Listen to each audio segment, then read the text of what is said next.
Are you the adult child of a narcissist? I am. Welcome to the club. Today I've got an expert, Alisa Stamps. She's written for my website, narcissistabusesupport.com. She's an excellent therapist, and she's here to talk to us about what it's like to be an adult child of a narcissist. The things that we have developed and the behaviors and the recordings that are in our head from our own parents tend to overwhelm us and make us think that we are less than. I've got news for you. They were lying. You're not less than. You are what you want to be, and you get to decide. So we have to learn to break free of those recordings because this is not the truth. We have to get over this and learn about it. So without any further ado, I want to welcome Lisa. I keep saying Alyssa, but it's Alisa to the show today. Thank you so much for joining me. Thank you. I'm so glad to be here. I'm thrilled to be here. Thanks for having me. You're welcome. Can you tell my audience a little bit about yourself? Sure. So I'm a licensed clinical social worker based out of Philadelphia, now offering telehealth for people. I specialize in adult children of narcissists as well as disordered eating and anyone struggling with body image issues. I'm what's called a Gestalt certified therapist, so I really appreciate approaching things from a place of curiosity, kind of grounding in the here and now and bringing things to awareness, as well as somatic work, really interested in how things manifest in the body. And then also incorporating some training that I'm doing in IFS parts work. So that's a little bit about how I work, and again, thrilled to be here. Well, thank you so much for sharing that with us. I know that you specialize in adult children of narcissists, and the DSM has a description of a narcissist. Can you tell us about that and how it sort of manifests in the family structure? Yeah. So the actual diagnostic terminology is that it's a fixation with oneself and physical appearance or public perception. Some other traits that go along with it is that someone with narcissistic tendencies may have a need for admiration, have this pattern of grandiosity that happens for them, and will really possess a lack of empathy, just really being unable to connect with people on that level. And I would just add that at the core issue of this is this terrifying fear of abandonment. So that really dictates the actions and behaviors of the narcissist. And it manifests in the family unit. Obviously, parents are the ones we're talking about here. Right. What are some of the traits that we might see? How would someone, like, I didn't know my mom was a narcissist until I discovered it later in life. Learning about it for my relationships. But what are some of the traits that people should be looking for? Yeah, absolutely. It's this really mixture, this muddied area where the needs of the parent and the child emotionally get reversed. So we're really finding the children meeting the needs and the whims of the parent rather than the other way around. And it becomes the responsibility of the child to take care of, and I say that in a very generalized way, the parent emotionally, sometimes even, in doing duties that the parent would ordinarily be doing, household duties, that sort of thing. So there's this idea of parentification that happens. And, the parent really is enabled just to be involved. It really, their purpose is to have their own needs met. And that could be for a variety of reasons. It could be for job stress, mental health issues, substance use. But the child really tries to gain approval then by just basically becoming a reflection of the parent's needs and never really getting the opportunity or even knowing that they have the right to develop their own voice. And that manifests, looking at my own personal life, it manifests where you don't feel like you have a voice, and you are sort of victim to becoming, I wouldn't call it a slave, but you're at the beck and call of your mom, and your approval is based on that. And so, victims of this type of abuse seek out to please others, because in their parent relationship, if they didn't please mom or dad, then they were the scapegoat. They went from golden child right down the hill to you're just going to get attacked by your parents. So you learn to walk on eggshells when you're little, and then you end up in a relationship with a narcissist because this is sort of what you're trained to do. This is the only thing you're trained at doing. And I know that my parents put like recordings in my head. The things that they said, what are the kinds of things that they're, the internalized thoughts that come into a survivor's head from their parents? Yeah, absolutely. I would say one of the biggest is this internalized message that we're just not good enough. Mm-hmm. And thus really the child living in this, and adult child, let's say too, living in this place of shame for a good portion of their life, their lives. Other messages we may receive is that we are valued more for what we do rather than who we are. So, the achievement-oriented narcissistic parent that really wants to see that list of accomplishments. Yeah. And then I think other messages are that we are unlovable, that we are undeserving of love, and that we are unworthy. And again, just residing in that. And I keep reflecting to like the gut on this one, just living in that place of shame. Yeah, absolutely. It's a place where you have to earn their love, right? And again, you don't earn, then you're off the list, and you constantly are trying to make them happy. You mentioned the list of accomplishments and how they want to bring that up, and that's kind of a false message to the child. It's sort of like, hey, if you get trophies, then I'll love you. If you do this, then I'll love you. And it's a hard ride for children because they learn to push and push and push to do better, which is great that a parent is encouraging them, but it's not about the child's accomplishments. It is what the parents can tell their friends at the yacht club, or at the club, and tell them, oh, look at my son, he's so this, or my daughter's this. So when you are one of the children that don't have those accomplishments, and with a family situation, the dynamic of a narcissistic family, the parents are always pitting the kids against each other. And so one time you'll be the golden child, and then the sister, and then it just rotates around. And so there's always seems to be one of the siblings that doesn't play well with others, so it doesn't try to get those accomplishments, and they end up suffering quite badly because the parent can't show them love because they're not raising the bar for them to show off how good their kids are.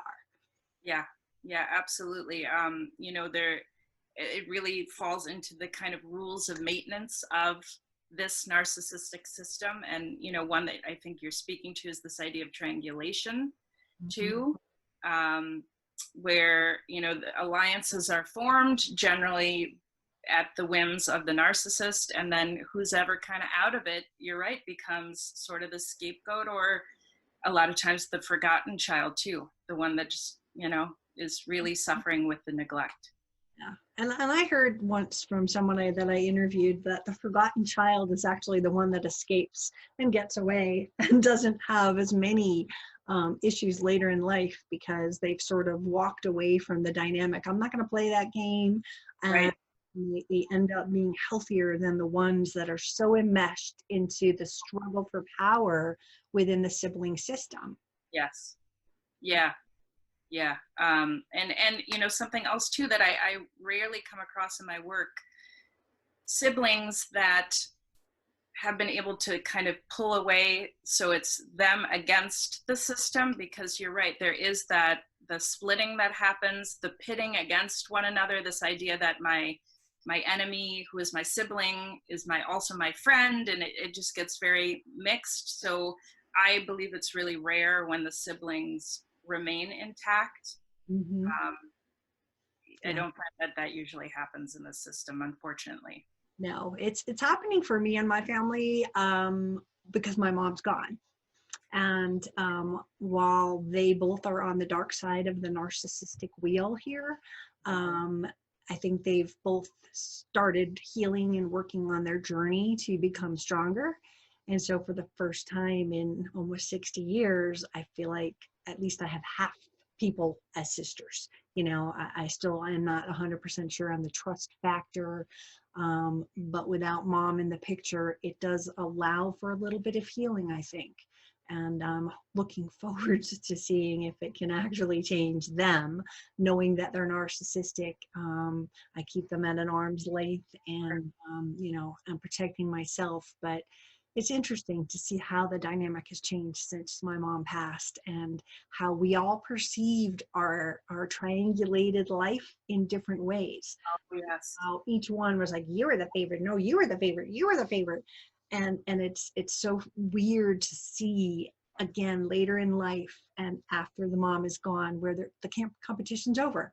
No more fighting, no more, you know, you don't have to prove yourself. So it's been an interesting time to watch that turn around. I bet. And, you know, there is perhaps sometimes this sense of relief when a narcissistic parent is gone in that respect. Yeah, I think for sure, you know, that it's a place for healing, at least, you know, where Yeah. we can finally close the book and not be mortal enemies. I like that. Yeah, that's great. I have enough mortal enemies with my ex-husbands, but whatever. Yeah, I think so. Let's go back to this. I'm sorry, I digress. We were going to talk about the communication styles and the character of the narcissistic family system. So what can people expect? Well, what do you see most often? Right. So a big one is indirect communication. Mm-hmm. Everybody in the system is talking about everybody else, but never to the person that they're talking about. And generally, I would say that the narcissist is sort of the passer of the information. And also, I think there's some passive aggressiveness that come about, you know, in this manner. So just simply the narcissist, you know, an example would be saying like, you know, it would be nice if somebody would take the trash out, rather than directly saying, hey, Bobby, could you please, it would really help me out if you would just take this to the curb. So that's one. Triangulation, we spoke about that. You know, it's really important for this narcissist to form these alliances. And a lot of times too, this communication is passed through the child in this format. Something like, you know, Charlie, tell daddy that mommy doesn't like it when he wears that shirt, rather than, again, directly communicating. And it's counted on that the child in the system is going to be sort of this messenger. Mm-hmm. Another one that I think is really big is projection. That's a huge tactic. I think like textbook. It's a hard one sometimes to like understand or even know when it's happening to you. I call it like project vomiting onto someone else.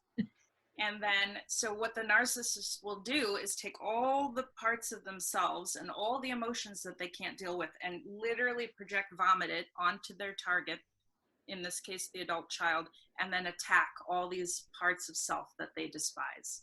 So that's where this idea of not good enough happens at such an early age for these adult children. And it just seems kind of normal in the system. So there's, you know, that makes for a lot of questioning of self, a lot of negative self-talk. Absolutely. I mean, the recordings that get put in our head, you know, that I'm not good enough, that, you know, you're too stupid, that you're this, you're that, you'll never be anything. My mother used to tell me, I better marry well because I was the stupid one. I swear to God, it's in my book. She used to say that to me, and you know, I thought that was my mission. Oh, that's what I'm supposed to do? Marry well. Oh, okay. I didn't know that. never giving me the accolades, never being there for me to say, wow, you're going to be something someday, never giving me that, but more putting down every opportunity. If I became excited about doing something, and I remember I used to love cooking, and I still do, but I used to bake lots of cookies, like obsessively 3,000 cookies at Christmas. And my mother would look at them and go, well, they're very pretty, but they could taste better. Oh, yeah, yeah. 3,000 cookies. I'm like, try another one. It was like, can you not just give me a crumb of Literally. wow, great job. 27 different kinds of cookies. I've never seen that, Tracy. You know, Yep. I remember she came to my house, and she'd only been here once before she passed. And I had the most beautiful home with my ex-husband. And I had this one, I had thousands of frames on the wall with all the pictures of our fun stuff that we were doing. There was one that was orange, the whole house. She's like, well, that orange frame has got to go. It was like you couldn't say anything. Right. But that one thing was sort of, and that just makes you, as the surviving adult child, it's like, oh God, I'm not good enough. That I should have known that was the wrong frame, That fixation on the negative. And if I could just add too, it can really happen in terms of body image as well, where the narcissist, I would say particularly the mothers, not necessarily, but will project about parts of their own bodies that they dislike onto that child. And then that's part of where we learn to really hate parts of ourselves. My mother once said to me, I'm really sorry that you got your father's legs. So vilifying my father, and wow. And it took a while to understand that these they're there because they're strong and they help you run, and rather than saying like, what great strong, there's so much strength in you. It's not that way. No, yeah, and that's the hurtful part of it all. So there's a lot of communication styles that happen with this. Did we talk about that yet? Oh no, I think so. One more I can mention is gaslighting. I think that's a huge one too. If people want to know the origins, it comes from a play, then a movie, and it's this idea of this husband who turns down the gaslights in the home to create this sort of psychological doubt and manipulation for his wife. So turn the gas lights down. She'll say, oh, the lights seem dimmer. Did you? Oh, no, they were always that way. Or maybe move a vase from one place to another. Oh, the vase, didn't that used to be on the table? Now it's on the no, you're not remembering that correctly, right? So it's really to place this doubt. So we're constantly questioning, well, maybe I didn't remember it that way. Maybe this wasn't as bad as I thought, right? So it just, it's really kind of crazy making for the adult child. Yeah, it makes you doubt yourself. It makes you doubt everything that you know about your life. And so I have been gaslit to hear. I'm like, I understand it. So this world that we're in right now, for my divorcing clients, the courts are shut down. There's no decisions on support. Some of them are stuck home with their narcissistic spouses. And I know that adult children, while they could be adult, they could be in their 20s. I've got a few that I'm coaching that are in their 20s, stuck home with their parents during COVID. What kind of things have you been seeing? What's going on with that in the dynamic world? Yeah, absolutely. So I run an outpatient support group called Shattering the Mirror, specifically for adult children of narcissists. And this topic has come up quite a bit. A lot of people are kind of in this reenactment, and they're feeling like this, the way that they felt when the narcissistic parent would kind of ruin these celebratory events in their life, or do something before an event, just take away from it. So there's kind of that overshadowing there as well. And then, quite frankly, we are being led through this by sort of the mother of all narcissists. So we're not being led through this by somebody that's really showing a lot of protection for us, that's showing a lot of empathy, support. There's this general feeling of feeling unsafe that I've heard from a lot of my adult children of narcissists, that hasn't perhaps been there prior to this. Right. And, and then there are some that are quarantined with their family, their narcissistic family member, again, exactly as you were saying. And especially in my group, I've had a couple clients that just have not been able to join it anymore because they don't feel safe in their homes talking about the narcissist, with the narcissist being a door down. And even some things like finding other ways to do the session. One of my clients doesn't have access to a smartphone. So we just had to really figure out creative ways to continue the work, continue helping them feel as safe as possible in that respect. But the boundaries that were once in place are feeling quite different now. Well, with that much contact, I mean, if you're actually with the adult, the adult, you're the adult child and you're with the parent, it's like you're trapped in a cage and there's no way out because you're now at their beck and call, and they're not going off to work. They're not going anywhere. You're just stuck there. And so I know that the challenges have been tremendous on every level that I've dealt with the people as well. And the types of things that are not only scary, the lack of protection, but also the entitlement that maybe they don't need to wear a mask, or maybe they've been out at work driving an Uber all day and they come home and they're not cleaning up and taking off the clothes and taking care of the children, the adult children, the others in the house, because they're entitled. Well, I worked all day. I just want to lay on the couch. Well, you just got COVID germs on the couch, dude. So it's a very awkward place, and it makes them feel even more unsafe. A normal parent, if they were doing that, would come home and, take off their clothes and throw them in the washing machine before they even walked in the house, have a robe out in the garage and just, deal with it to protect your family. But I know adult children are not feeling safe when their parents are not honoring the safety precautions. And that makes you really feel unloved. Like I'm not worth you making sure I'm safe. It's scary. Yeah, absolutely. I mean, what came up for me as you said that is it's like equivalent to trying to understand why, let's say, the adult child, the narcissistic adult who maybe struggles around substance use, why it's not enough. The child themselves isn't enough to stop the substance use. Do you know what I'm saying? Like it seems unfathomable. Yeah, it really is. It really is.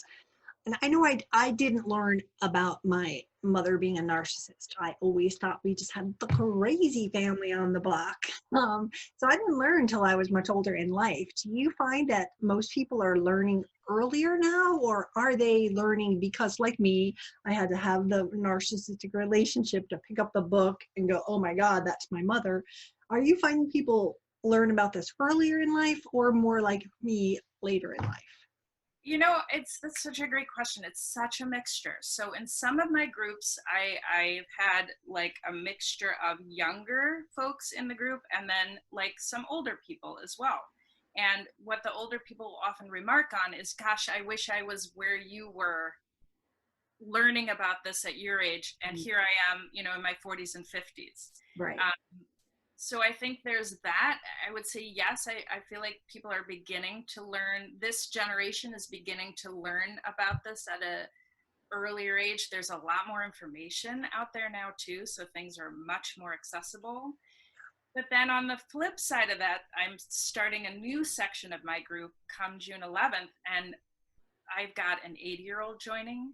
I've got a 70-year-old joining, and it's really it's really hitting me in a very profound way that I remember the 70-year-old saying to me, I've lived most of my life with this. I just want to move through this so I can really be in my life now.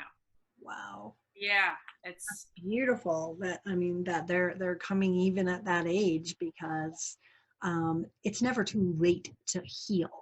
And regardless of being in your twilight years and your parents being gone, you're still holding on to some stuff, and it's time to let go of it. So I'm really glad that you've got those older folks joining you. What's the best coping mechanism for someone who might be stuck at home with them? What do you suggest? I mean, they can't go no contact if they're in the living room. Yeah, I think this is a really hard one. I mean, the word boundaries comes up, and I would offer, someone once in my journey mentioned that boundaries can look like doors and windows. And I really appreciated that. It doesn't seem like they're so hard, hard and fast then.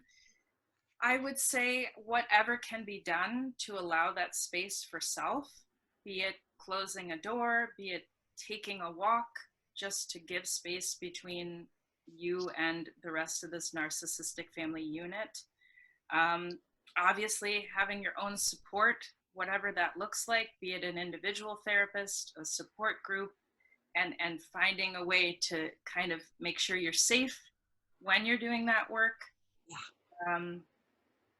And just standing in a place of self, really trying to arrive into your true authentic self. If that means, turning towards meditation, turning towards yoga, just something that really gives you this place to be with yourself. And grounding, just like, as they trigger you, go to your room, breathe deep, put your feet on the ground, just get yourself back into the here and now, instead of letting yourself go down the rabbit hole of the drama that they're trying to produce, because it's your responsibility to monitor yourself. You can go in your room and hide and start to meditate and just sit there and breathe and get out all the toxic juice that's spinning around your head. I like that idea a lot. When you talked about the boundaries at first, I have this quote, and I'm not going to say it right, but basically setting boundaries, people say that it doesn't work with a narcissist, but I say that the act of trying to set it is better than never trying without that. Because when you give up trying to say, I'm not comfortable with that doesn't work for me. When you give up, they've got at you and they've won. And so keep on trying. Don't give up, and just don't let them shut you down. Just be like, I'm not comfortable. No is an answer, and you don't need an explanation. And even though it's your parents, you have the possibilities to set something up that takes that on slowly. It's not like you're going to get everything in one magic wish. There's no magic genie of boundary setting, but there is, slow baby steps towards them, like just winning once, just going, oh my God, they left me alone because they told them to. Yay! Yeah. Yes. It's a win, right? So just don't give up on the boundaries. Absolutely. I would say reestablishing them from time to time may be and is most likely going to be really necessary. Mm-hmm. And I would say that the expectation is for you, not for what the outcome or the objective will be, but it's for you arriving in itself and practicing using your own voice. And another thing I'd like to add on the coping is journaling. Just get it out of your head, put it on paper. Don't leave it in the drawer or on the end table where they can find it. Stuff it way under your bed, your mattress if they live with you, but get it out, because talking to a journal can be talking to your parents. The things you can't say. Like, I used to go back to my room and go, oh, I wish I could have said this. And if you put it in a journal, it does leave your brain. It does help get out of the amygdala, and some of that trauma is processed right there on the sheet of paper. So I really think that when people go into a journaling, practice, that they have a better chance of feeling less alone, because the journal will always be your friend and always be there when you need them. And they're charged by the hour, so just write in your journal. Yeah, and it can be a great measurement tool too, when you reflect back and see where you came from to where you are now. Mm-hmm. Absolutely.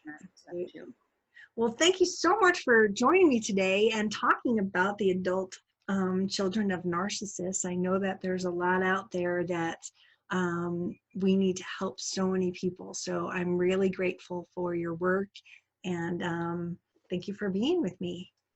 Thank you so much for having me. I'm thrilled. Well, I hope you found that helpful. Being the adult child of a narcissist isn't easy, but you can recover, you can move on.